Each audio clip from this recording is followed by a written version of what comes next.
The first book of the Kings, chapter 6.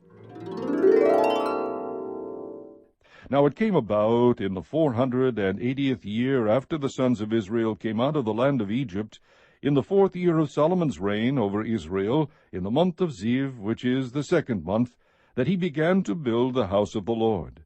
As for the house which King Solomon built for the Lord, its length was 60 cubits, and its width 20 cubits, and its height 30 cubits.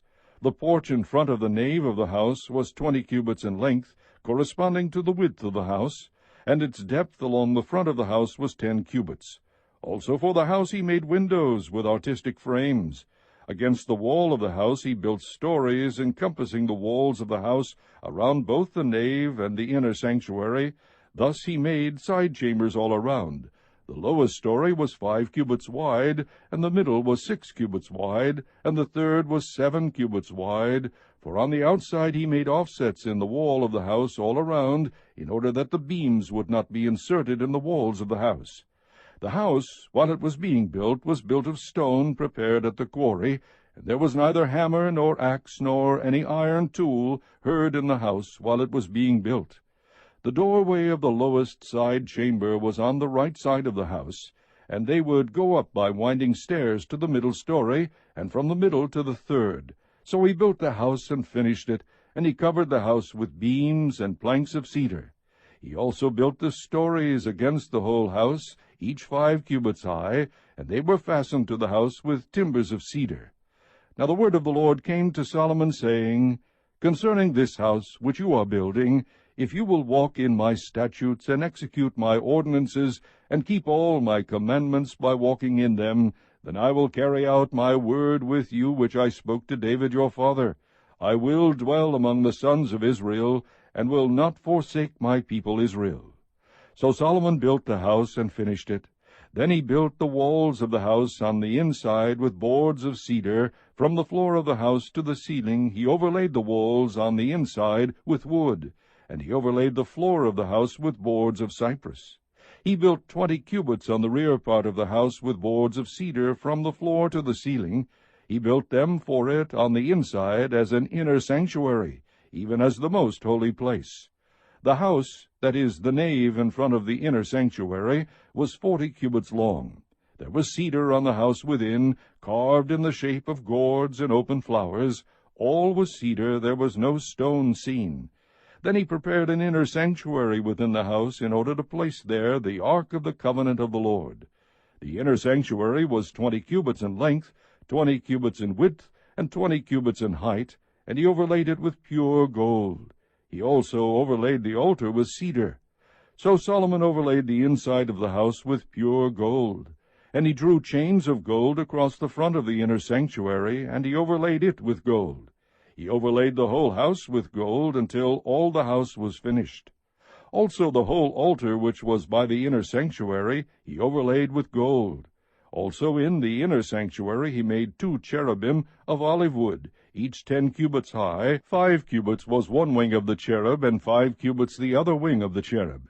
From the end of one wing to the end of the other wing were 10 cubits. The other cherub was 10 cubits. Both the cherubim were of the same measure and the same form. The height of the one cherub was 10 cubits, and so was the other cherub. He placed the cherubim in the midst of the inner house, and the wings of the cherubim were spread out, so that the wing of the one was touching the one wall, and the wing of the other cherub was touching the other wall. So their wings were touching each other in the center of the house. He also overlaid the cherubim with gold. Then he carved all the walls of the house round about with carved engravings of cherubim, palm trees, and open flowers, inner and outer sanctuaries. He overlaid the floor of the house with gold, inner and outer sanctuaries. For the entrance of the inner sanctuary he made doors of olive wood, the lintel and 5-sided doorposts. So he made 2 doors of olive wood, and he carved on them carvings of cherubim, palm trees, and open flowers, and overlaid them with gold. And he spread the gold on the cherubim and on the palm trees.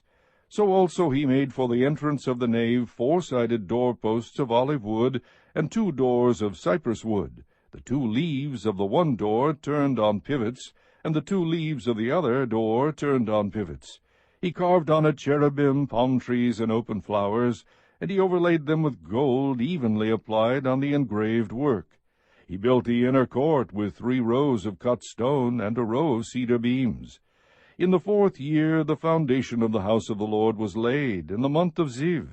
In the 11th year, in the month of Bul, which is the 8th month, the house was finished throughout all its parts, and according to all its plans. So he was 7 years in building it. Chapter 7. Now Solomon was building his own house 13 years, and he finished all his house.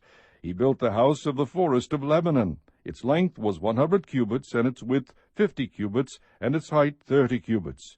On 4 rows of cedar pillars, with cedar beams on the pillars.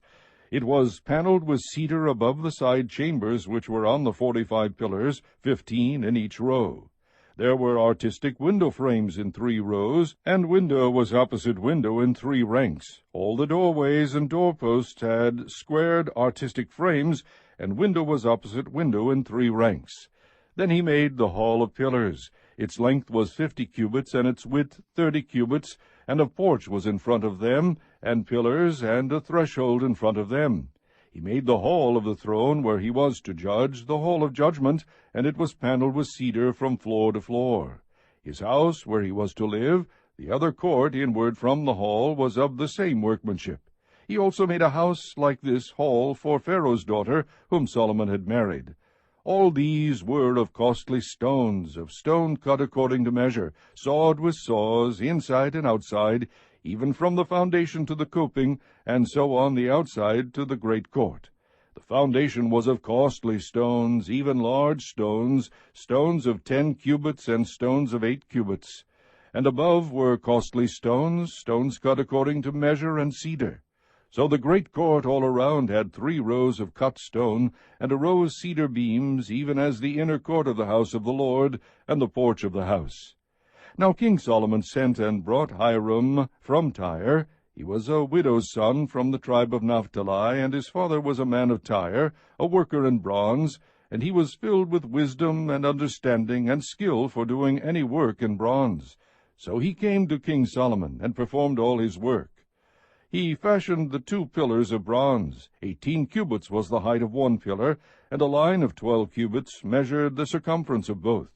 He also made 2 capitals of molten bronze to set on the tops of the pillars. The height of the one capital was 5 cubits, and the height of the other capital was 5 cubits.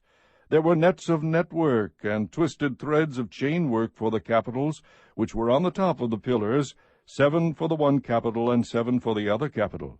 So he made the pillars, and 2 rows around on the one network to cover the capitals, which were on the top of the pomegranates, and so he did for the other capital. The capitals which were on the top of the pillars in the porch were of lily design, 4 cubits. There were capitals on the 2 pillars, even above and close to the rounded projection which was beside the network, and the pomegranates numbered 200 in rows around both capitals. Thus he set up the pillars at the porch of the nave, and he set up the right pillar and named it Jachin, and he set up the left pillar and named it Boaz. On the top of the pillars was lily design, so the work of the pillars was finished. Now he made the sea of cast metal 10 cubits from brim to brim, circular in form, and its height was 5 cubits, and 30 cubits in circumference. Under its brim gourds went around, encircling it 10 to a cubit, completely surrounding the sea. The gourds were in 2 rows, cast with the rest. It stood on 12 oxen, 3 facing north, 3 facing west, 3 facing south, and 3 facing east. And the sea was set on top of them, and all their rear parts turned inward. It was a handbreadth thick, and its brim was made like the brim of a cup, as a lily blossom. It could hold 2,000 baths. Then he made the 10 stands of bronze. The length of each stand was 4 cubits, and its width 4 cubits, and its height 3 cubits. This was the design of the stands. They had borders, even borders between the frames, and on the borders which were between the frames were lions, oxen, and cherubim. And on the frames there was a pedestal above, and beneath the lions and oxen were wreaths of hanging work. Now each stand had 4 bronze wheels with bronze axles, and its 4 feet had supports. Beneath the basin were cast supports with wreaths at each side. Its opening inside the crown at the top was a cubit, and its opening was round like the design of a pedestal, a cubit and a half, and also on its opening there were engravings, and their borders were square, not round. The 4 wheels were underneath the borders, and the axles of the wheels were on the stand. And the height of a wheel was a cubit and a half. The workmanship of the wheels was like the workmanship of a chariot wheel. Their axles, their rims, their spokes, and their hubs were all cast.